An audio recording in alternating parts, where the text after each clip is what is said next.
This is the second part, or we're going to be doing the second part of, excuse me, what I started last week, which was uh, interesting in and of itself. I started out in the book of Daniel talking about the 2,300 days, and I want to pick it up s- similar to that.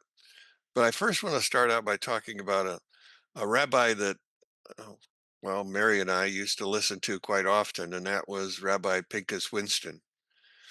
He's a prolific writer, and much of what he deals with is the end of days. Um, he suggested, I thought it was interesting. He suggested that the riots that are plaguing America right now are the final fixings that must take place prior to the redemption, explaining why people with good intentions are looting, rioting, harming precisely those who claim to be helping. Now, if you look at the big picture, which is one of the articles that he wrote, there are so many prophetic implications to what's happening now. This is all a part of the process described in Kabbalah, in which before redemption, the Gevarah, which is judgment, needs to be sweetened. Judgment is the source of Hester Panim, which is the hiding of the face of God. Now, for God to reveal his side of loving kindness through redemption, he- um, the judgment needs to be sweetened. By sweetened, that means that we have to go through a period of struggle. Esau is an unsweetened judgment. Isaac, on the other hand, is sweetened judgment. This makes the world a better place and brings us closer to the Mashiach. Now, the problem is that there is a set amount of judgments the world has to sweeten before the redemption comes. So, in other words, we're going to go through trials, as he understands it, as the rabbis have taught. We're going to go through many trials in order to basically run out of judgment. One of the things that I've been thinking about a lot is the fact that of how evil even the United States is getting, how much anti-Semitism is flourishing here right now. And it's amazing because when you listen to some of the newscasters and they ask why and what they're protesting, some of them don't really have any good idea. They just simply are part of it. Now, the final redemption is approaching. The world is going to get crazier because, well, there's a lot of judgments that need to be sweetened. And if they're not, well, harsher things seem to be coming our way. Now, Rabbi Winston is a distant grandson of the Vilna Gaon, who was probably one of the great rabbis of the last 20, well, 3 or 4 centuries. In fact, he speaks about this harsh judgment, and it's always been about, it's about the, what do I want to say? The great good that has to come out of this whole thing. The redemption, in order for the redemption to take place, we needed a Holocaust. We needed World War II and World War One.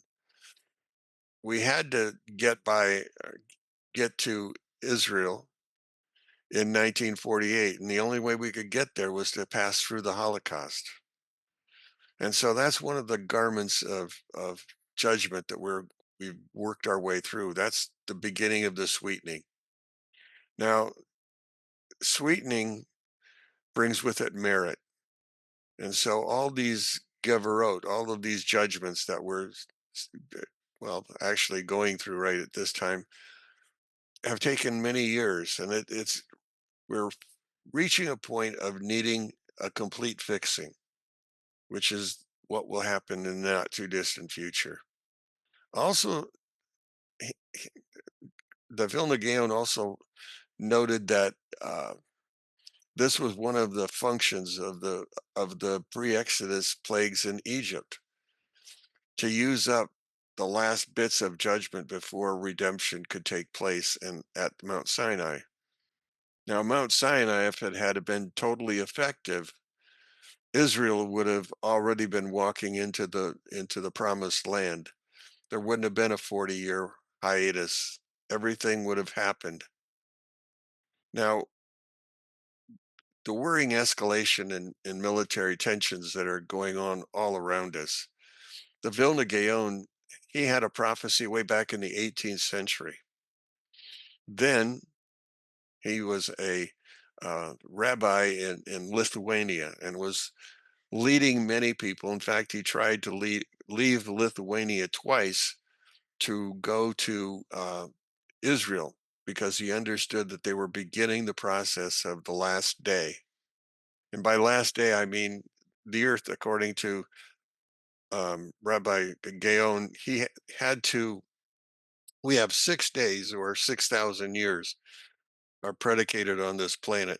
And after that, we have to have the age of the Messiah. Right now, we're in 57, uh, yeah, what is it, 57? Anyway, 50, 5875. That's what we're at.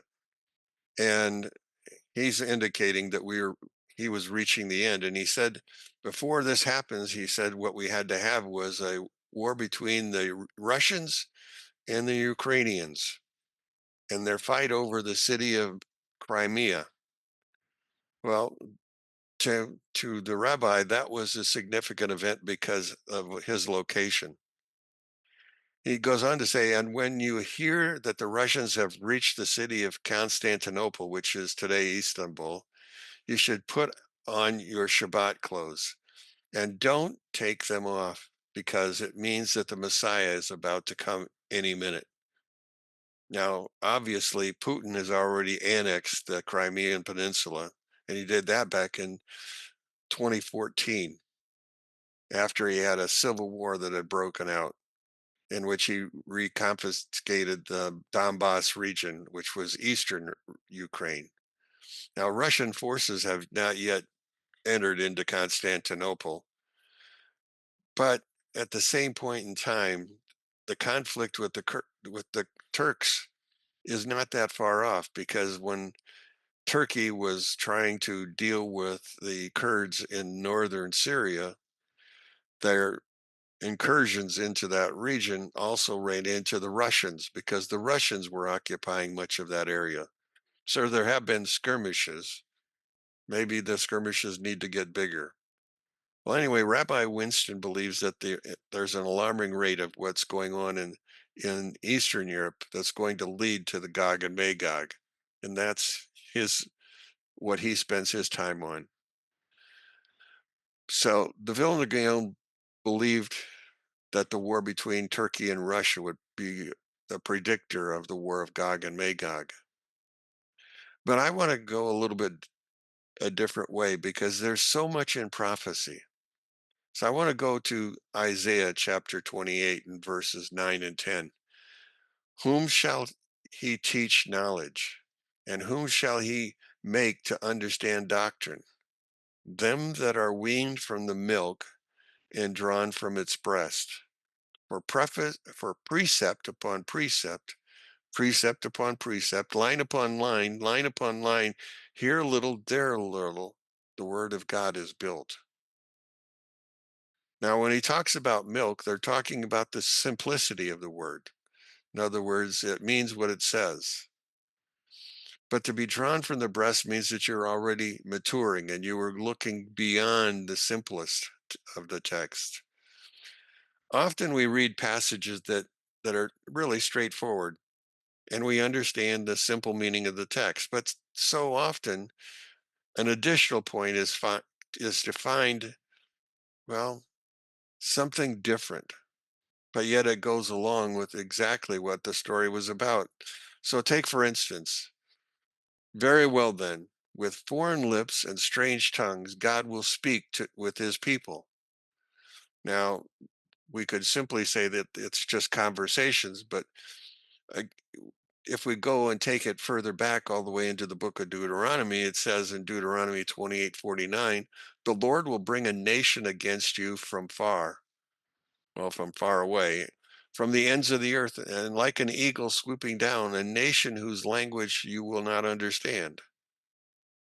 Foreign lips, nations. In Jeremiah, it goes on to say, people of Israel declares the Lord, I am bringing a distant nation against you, an ancient and enduring nation, a people whose language you do not know, whose speech you do not understand.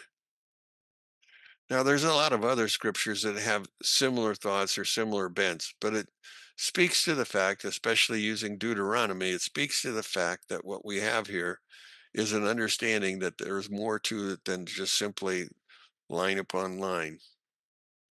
I want to take time to go back and point out, well, something that's significant to me, or at least I think it is, and it something with more of a hidden meaning.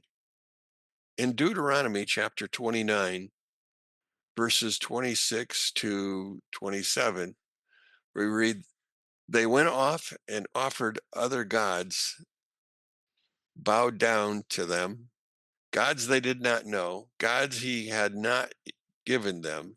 And therefore the Lord's anger burned against the land, so that he brought on it all the curses written in this book. Here again, the identity of this action is about the fact that they've been tricked into following something that isn't. In the Jewish text, we can often find hints, some clues that come from words and some through the numbers. But in this case, the clue is in the number of this sentence in this scripture. You see, the Jews understand that the number of verses, actually not verses, number of sentences in the Tanakh is the ultimate end of this age. In other words, we can't go beyond the number of sentences. Now, the number of sentences puts us, well, we're close because we've already gone through Deuteronomy 29:26. It goes on to say that, well, let's do some translation. So we're talking about a verse or a sentence, and I take no credit for finding this because my Hebrew is not good enough to I can recognize periods at the end of sentences, but I trust them better than I do myself in counting. But that sentence, 26 and 27, is one sentence, and it's the 5,698th sentence. And also as a hint of an event that will fulfill or that will be fulfilled in that year. So the question then became, what happened in 12 or in 5,698? Well, on the calendar, that number, that Hebrew calendar, if I convert to the Gregorian calendar, would be 1938. It's in the beginning of 1938 that the Holocaust begins, which would not end until 5,705, which happens to be 1945, which is when the Axis powers ended. World War II came to a close. But if you go three more sentences, and now you're in Deuteronomy chapter 30, verse 1 to 3, you read, and it will be when all these things come upon you, the blessings and the curses which I have set before you, that you will be considered, or you will consider in your heart and among all the nations where the Lord your God has banished you, and you will return to the Lord your God with all your heart, with all your soul, and you will listen to the voice according to all that I am commanding you this day, you and your children. Then the Lord your God will bring back exiles, and he will have mercy upon you, and he will once again gather you from the nations where the Lord your God has scattered you. That verse is actually Well, it's really one verse, but it's found in Deuteronomy chapter 30, and it's verse 1 to 3. Understand Israel has gone into several exiles or continued exiles. And many of them have started to come home in 1948, which was 5,708 on the calendar. Prophetically, I see the last chapters of Deuteronomy as being like a timeline that begins with the last of Daniel's weeks. Again, it's culminating in a cosmic cleansing, if you will. So in the year 5727 on the Hebrew calendar, which is 1967 on the Gregorian calendar, Israel recaptured recaptured much of the missing territory from the Egyptians, from the Jordanians, and from the Syrians. I'm talking about the 6 Day War. Now, the 6 Day War, again, allowed them to recapture a great deal of that land. I want you to understand, if you could go back and look at my videos that I've recorded that are still on the NETIV, you will find in Daniel chapter 9, we talk about the 70 weeks of years. Now, most people will simply talk about the weeks as being a 7 year period, but I understand the weeks to be a Jubilee week. In other words, a 50-year period. Now, the war began on the day when Moses completed erecting the tabernacle and the tribes began to bring gifts. That was on Numbers chapter 7. So, that from Numbers chapter 7 all the way through to, at this point, the date of June 67, we've reached the end of the 39th week. Now, if Daniel 70 weeks are in fact 70 weeks, that's 70 times 50, the number of years in a Jubilee cycle. And the last day of the first week of the 70th week is recorded in Daniel 9:25. Now, at the end of that first 7 year period, 1973, we find that we have something else happen. That first week ends in what we would call, well, 1973, the Yom Kippur War, in which they regained all of that land. Now, the last day of Daniel's 70 weeks of years was October 7th, 2023, the day that Hamas invaded Israel. Now, the world now awaits, well, I'm not sure how much they're excited about it, but we're all looking at the end of days. Things can't continue to go on the way they are. But that last day actually caused a lot of things to happen. In fact, it was on that day, according to the Tanakh, or to the Talmud, a cosmic descent. You see, the Shekinah came down into the impurities. In other words, she came back.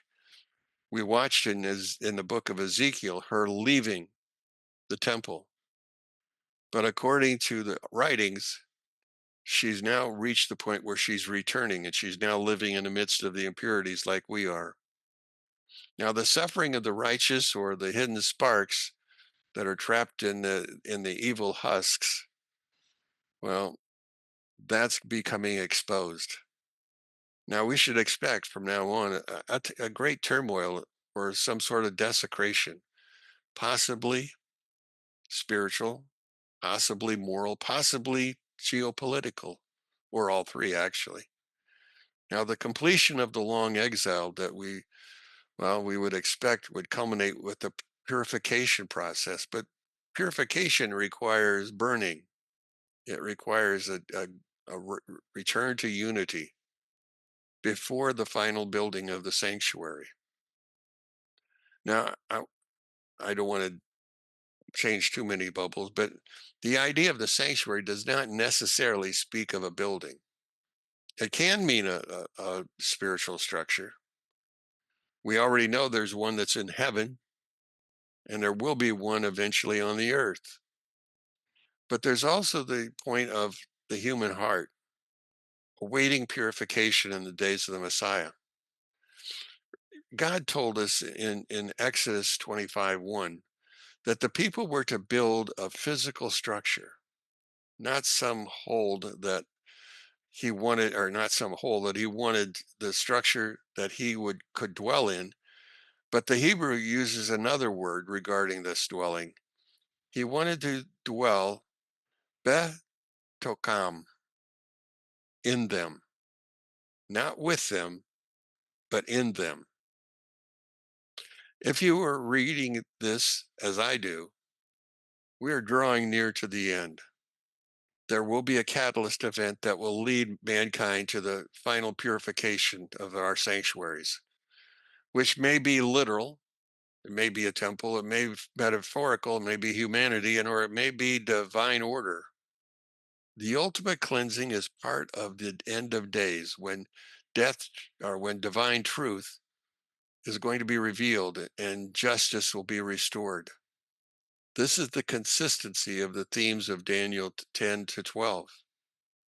It's also the apocalyptic midrashim that I find myself glued to as I go back through time. Now, the idea that each verse or pasuk in the Torah corresponds to a year, especially from the founding of Israel in 1948, which is the 5,708th verse, or actually sentence, in the Hebrew calendar, has been explored by Kabbalists and commentators walking through.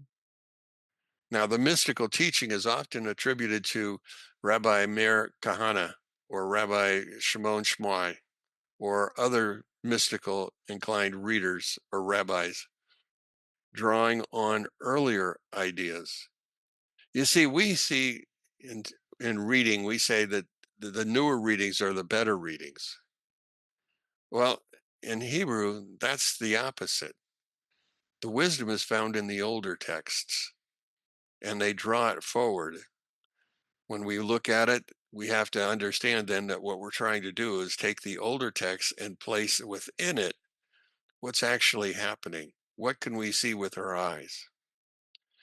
One of the greatest texts dealing with this happens to be Deuteronomy chapter 32, which is the section called Hatsinu, which is Moses's prayer at the end of his life. Now, each verse in there is to equal a year in modern time, starting in 1948. Now, the year established was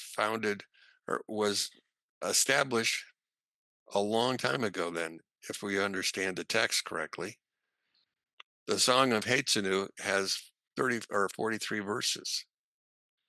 But the broader idea often expands this by mapping one verse per year, starting with Genesis.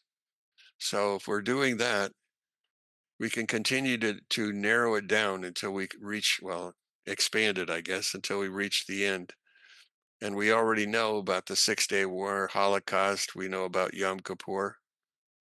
Well, if 1948 is 5708 on this calendar, which matches Deuteronomy chapter 3 or 30 verse 3, the year 2025, well, that's this year, 5785. What significant things are going to happen? Now, I am not the only one talking about 2025. That has become a common subject even among the Christians. But the understanding is that this year is significant, if for no other reason than it's found as a footnote in the uh, Hebrew commentary called Humash, which takes the first 5 books and spends a little time giving commentary on various verses within it. Now, in Deuteronomy 32:34, I find it says, "It is not stored up with me, sealed up in my treasures." What he what hasn't been revealed by God is sealed. But do you remember Daniel chapter 12 when the angel's talking to Daniel? And you, Daniel, close up the words and seal the book until the time of the end. Many will run to and fro, and the knowledge will increase. Was he talking about 2025? Was he talking about this year? What could this year hold that so many rabbis are beginning to wonder or think about? In Deuteronomy 34, we're going to learn about the death and burial of Moses. Now, the text will tell us that no one as great as Moses has been revealed since his death where he is buried. In fact, the text simply closes at, of Moses we read, and he, God, buried him in the valley in the land of Moab, opposite Behor, and no person knows the place of his burial until this day. Now that's Deuteronomy 34:6. Hiddenness. What's hidden? Did you know Bel Peor is that place where the Cosby and Zimri were, and it caused such a plague because they fornicated before Moses and the rest. And the plague was being put upon them. If it wasn't for Pincus actually ending it by stabbing the two, the plague would have overtaken the entire village. The fact that Moses is buried and no one knows where it's at speaks of concealment. Now, there's an idea that the righteous Zadokim, there's actually 36 of them, are here and are hidden. But if they weren't here, the world would not exist. They are the ones who are keeping us together. Could we be implying in 2026 that a great spiritual truth or leader is going to emerge from those 36 and will become very visible? Is Deuteronomy 34:6 speaking about the end of a cycle? Or does it mean the end of Moses's life and just that? Or is it the end of an era? Just a reminder that just before Israel entered the promised land, a new leader appeared. Mystically, the Kabbalists say it happened in 2025 on their calendar. It's a turning point. Years ago, Rabbi Pincus Winston also wrote a short book hinting at events that may happen at the end of the age. And he noted that this period was to last from year one to almost 6,000. Well, we're already in 57, what is it, 5785, 5875. We don't have much time left. And there's nothing that says it has to go the full 6,000. Also, some rabbis will tell you the fact that we'll be 210 years short of that because Israel has already spent that time in captivity. They were slaves in Egypt. Isn't it interesting that Beth Peor was the place of idolatry and temptation, and now we have the Shekinah here? And yet Moses is buried in this area, suggesting that there's a powerful duality of purity and impurity. Could it be pointing to the confrontation in 2025 between holiness and corruption? Is what we're seeing on the campuses of Harvard and Yale and all of those universities and across the world in all of Europe. They're going through a similar kind of thing. Could we be talking about holiness and corruption? Could we talk about a chance for purification? Now, we all understand no man knows his grave. That's an expression that's found in many places. In fact, it's actually part of 30 of this chapter. Now, there's a messianic tradition that Moses will return in the future. that his soul will be as connected with the Mashiach ben Yosef. Some would say, no, his spirit's going to be connected with Ben David because of the fact that he was the teacher of the words. So the question then comes, is this the year? We don't seem to be talking any longer in what's going on, talking about the time of the Gentiles, which could mean that this year possibly could be a spark, something to stir the messianic forces.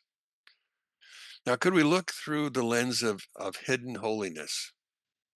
Is it possible a transition between eras, the death of one phase, the silent preparation for yet another one? The greatest truths are often buried, just waiting to be discovered. So, who are the hidden Zadokim? The sages taught that in every generation there has to be a Zadokim Nistarim, righteous souls, who uphold the world through their merit, but they are hidden, unknown to others, and sometimes they're even unknown to themselves. Now, this is connected to the legend of that I started out reading way back when, which is called the Lamed Vavid Zadokim. Again, there's 36 righteous people whose existence sustains the world. Even if one of them were missing, the world would fall into ruin. They are anonymous, they're embedded in society. In Hasidic tales, the hidden Zadok may be a beggar, he may be a fool, he could simply be a wandering teacher or even a child, because people do die and are replaced. Now they perform acts of great kindness, but they often do it in secret. They carry immense spiritual pain on behalf of others and often disappear mysteriously, especially when a town is about to suffer spiritually or physically. Rebbe Nachman of Breslov spoke deeply of the Zadok Ha'amet, the true Zadok, sometimes hidden even from the faithful. This idea is based on two Talmudic sources, Sanhedrin 97b and Sukkah 45b, and later developed by the Zohar and Hasidic masters. Moses was the prototype of this Zadok Nistar, this hidden Zadok. Now let me bring you in 34:6 again. And they buried him in the valley, and no one knows his burial place even to this day. Moses' hidden burial becomes symbolic, and his spiritual power continues, even if his body is hidden. He becomes the template for the Zadok who vanishes from the world but is never absent. Midrash even suggests that Moses will return, possibly as Mashiach himself. Well, at least a spiritual form similar to that. The great Arya, the great Arizal, Isaac Luria, established what's called the Lurianic Kabbalah.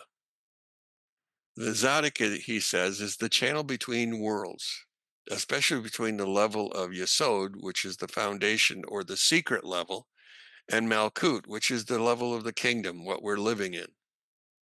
The hidden Zadokim help maintain cosmic balance, tikkun, the flow of divine energy into this world.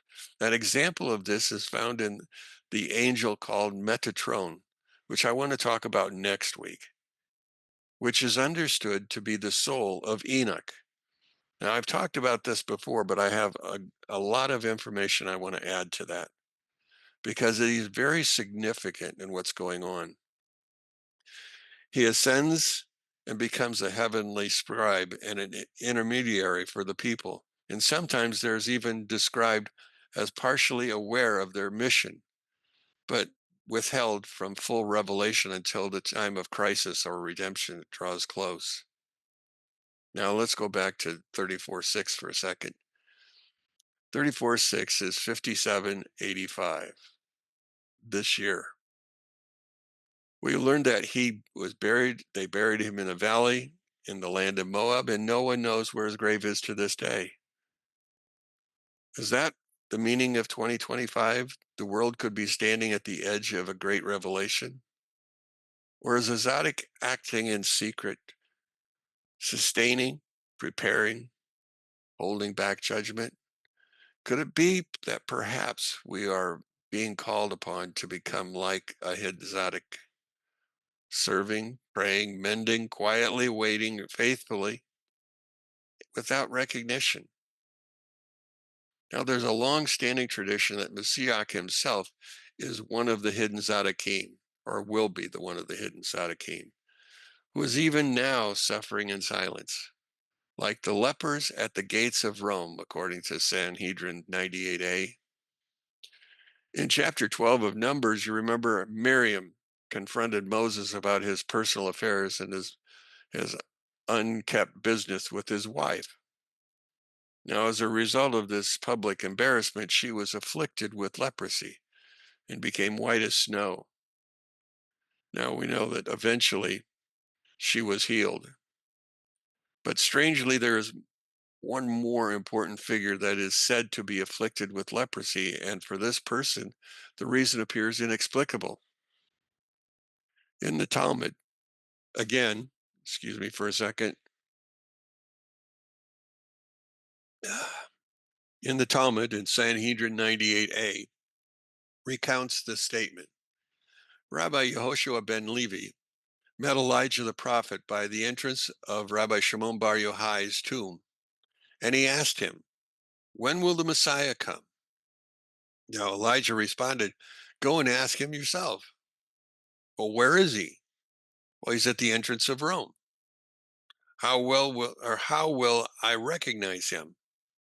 "Well, he is sitting among the poor lepers who are untying their bandages all at once and retying them all at once, whereas he unties and reties each bandage separately, thinking that he might be wanted and was not willing to delay." Now, if passage suggests that Mashiach is sitting at the gates of Rome, which is an unidentified corrupt city, among all the lepers expelled from the city, unlike all the other lepers, Mashiach treats one bandage at a time, just in case he might be called into service at any moment. Indeed, the following page of the Talmud asks what Mashiach's name is or might be. Well, after citing several possibilities, rabbis concluded that he is simply known as the leper scholar. Now, leprosy, remember, in those days was not treatable and was put outside the camp. So if we're going to look for him, we can't look for him in the normal places. Now, he's waiting for a divine call before revealing himself and beginning this final redemption. So I want to repeat the notion that even he is unaware of his true purpose until the time is right. But he's most likely, well, feeling that there is a special call on his life. Could that call come in 2025? Is that what Maketz is hinting at? Maketz is a parsha that we read every year. Kates is the word for end of days. Is he hinting at, by including that number at the end of that text? Well, is he talking about the fact that the world is unraveling and that most people are taking off all the bandages and trying to put them on to cover up all the sores, when in actuality, maybe we should be doing one at a time? The negotiation is not going well between the Russians and the Ukrainians. Trump's efforts to deport the MS-13 and Trinidad gang members are being held up. And again, China may be teetering on economic collapse or implosion. as Xi Jinping is losing his grip on the office of premier, or as he would like to call it, king. Iran appears to be stalling for time so that they can complete the making of their first 6 nuclear weapons. Now, seen through this lens, we might come to the conclusion that something is coming soon. There's another idea as to this hidden Zadokim, who it would be a Joseph like person, who honestly was one of the richest symbolic figures in all the Torah. Kabbalists say that if you want to understand the inner workings of concealment, suffering, transformation, and redemption, Joseph would be your guide. Now, we all understand that Joseph was the beloved son of Jacob. He was gifted in dreams and had spiritual vision. He was betrayed by his brothers, thrown into a pit, sold into slavery, and he becomes the trusted servant of Egypt. And then he's imprisoned again. Now, eventually, he rises to become the viceroy of Egypt, second only to Pharaoh. Now, later, reveals himself to be his brothers, or he reveals himself to his brothers, I guess. He forgives them, and he saves the known world from a famine. Now, that surface narrative, but spiritually, can you not see that Joseph's life is like a map of a Zadik Nistar, a righteous one who's hidden, exiled, misunderstood, later to be revealed as a redeemer. Joseph typifies the world of the secret, the Sephira Yesasod. Now, in the tree of life, Yesod is the foundation. It's the channel by which all divine energy flows into this world. Joseph stores, preserves, and channels the divine flow like he stores grain in Egypt for those to be saved. He's called a Zadik Yesod Alam. The righteous one is the foundation of the world, according to Proverbs 10:25. Biblically, Joseph holds the world together, even if no one sees it. He's the concealment for the sake of redemption. If the brothers don't recognize him, he's veiled. Even in prison, he shines with leadership and grace, but his greatness remains hidden. Now, when he reveals himself, I am Joseph, it's at the moment when the messianic unveiling occurs, the idea of truth bursting forth from falsehoods. That moment mirrors what mystics say will happen at the end of days when the hidden Tzaddik, the Mashiach ben Yosef, will be revealed, first through pain and war, then through reconciliation. Now, we should see that he is the archetype of the suffering servant. He suffers not because of sin, but because he is the conduit for divine purpose. Like a leper, Mashiach is at the gate of Rome, or Moses buried in an unknown place. Joseph is cast down first into a pit, and later from the pit, he's elevated.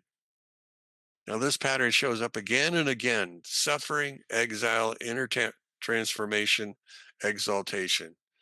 Joseph is one who heals the split between himself and his brothers.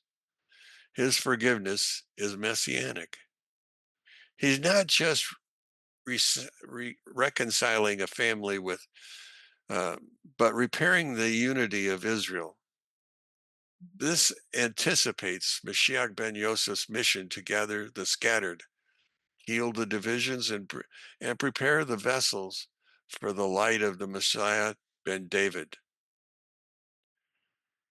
In the Zohar and later in other Kabbalistic writings, Joseph is called the prototype of Mashiach ben Yosef. This character will be a warrior, he'll be a builder, he'll be a unifier. He faces Edom, Rome. He often dies or disappears in the process of redemption. And his mission prepares the way for the coming of Mashiach ben David. And in his way, Joseph's life is a prophecy. His story is Israel's story of exile, concealment, struggle, forgiveness, and finally redemption. Now, if we tie this back to 34:6 and the hidden Zadokim, then 2025 might be a Joseph moment, a time when something or someone critical to redemption who has remained hidden will become revealed. Or it might be a time of deep preparation where the grain is stored.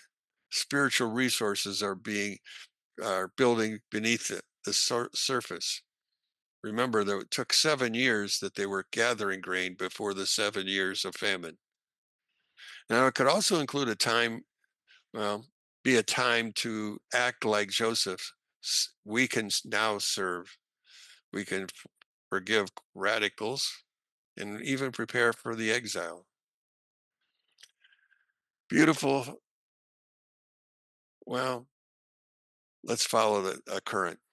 You're about to see how Joseph, Metatron, and the idea of the hidden Zodiac form a spiritual constellation, not of stars, but a metaphorical one. These three are deeply interconnected in a very mystical way, and they each serve as a bridge between worlds, worlds that are concealed, revealed, like heaven and earth, like suffering and redemption. In the Zohar, there's a passage that calls Joseph a Zadok who guards the covenant. The covenant, he's called in that place, Zadok Yesod Olam. It's a secret, which is exactly the role of that Yesod plays in the tree of life. Some Lurianic texts go even further and describe Joseph's soul as being the soul and the spark of Metatron, or even that Joseph is an earthly incarnation or reflection of Metatron's functions. This in mind, but powerful, Joseph and Metatron might not be different entities, but different levels of the same being. The righteous bridge between the finite and the infinite, the concealment that sustains revelation. Well, next time I want to share the connections between the two because I think it's important to understand. But I also want us to spend time in our own thought. 2025. Why did God have it put into the Midrash, into the Humash? What's its purpose? That becomes the important thing.